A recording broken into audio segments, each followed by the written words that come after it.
This is my first major injury that I've ever had, so it was something new for me to go through.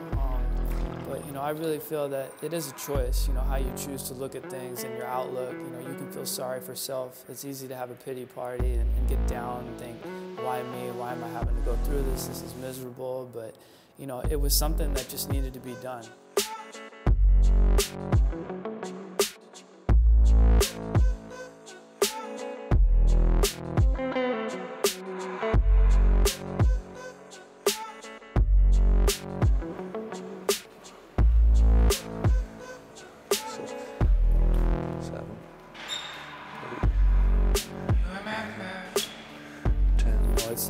It's always something where I can find a way to deal with pain. That's not an issue, but knowing that I'm following the doctor's orders, I'm not doing anything too aggressive coming back, but at the same time pushing it enough that I get back as quickly as possible. It was finding that balance that was the biggest thing for me.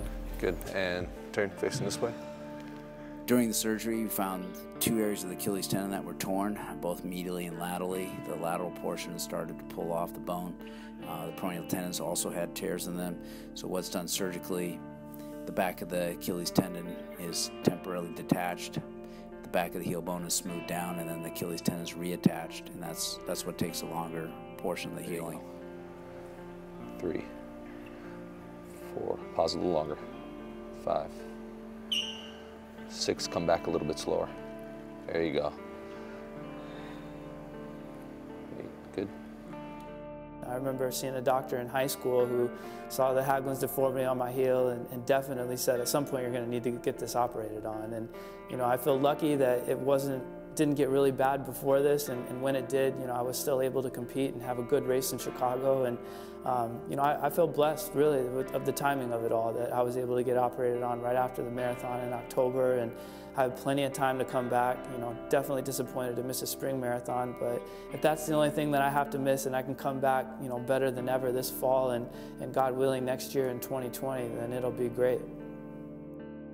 I think sometimes people think that when you get injured, it's a lot of just sitting around and not doing anything, but it's been quite the opposite. I really put in a full day and have been putting in full days for a long time now. The important with this is to help the body start that remodeling process. Now with Galen, what we see, his scar actually, if you look at the color, it turned quite light, which is a good sign. Eventually will turn to a skin color, something you will see like even a lighter color than the skin. And this is a good sign now. Actually, now we see a little bit of bump here. The whole goal for us up to that 18 months mark for this scar to be absolutely smooth. We don't want anything that's gonna cause some chafing down the road, running, blisters and all that stuff, so we want to avoid.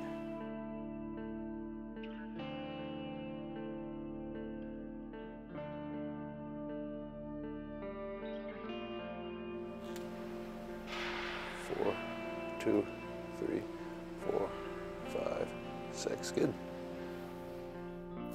Right now I'm running 3 out of every 4 days. I get in about 11 miles outside, between the Ultra-G, regular treadmill.